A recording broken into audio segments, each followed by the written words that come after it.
may sasabihin ako sa inyo na ito'y totoo kasi may naka-experience pero sa akin wala pa naman pero sa ibang tao na experience nila dito sa mismo sa aking harapan. Kami ako sabihin kung ano yun kasi minsan nagpunta dito ang GF ng aking kapatid. Then gabi yun na bago siyang ligo napatay siya sa salamin kasi parang may nakatingin sa kanya. Yun nga, nakita niya isang babae na hindi naman katangkaran, maiksi ang buhok.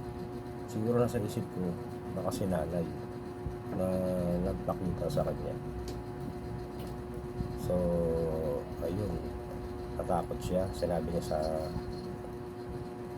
ng kasama dito sa amin sa bahay na yun ngayon kanyang nakita. Tapos may sumunod naman na bisita rin na nakita daw mismo sa salamin kasi kita yung hagdanan. May nakita naman siyang babae ulit, ganun pa rin itsura. So pinagtapit-tagpi ko, siguro nga ang aking mother.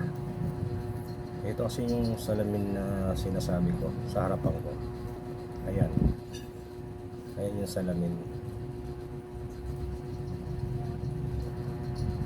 Ayan, dyan nila nakikita. Itong nasa harapan ko,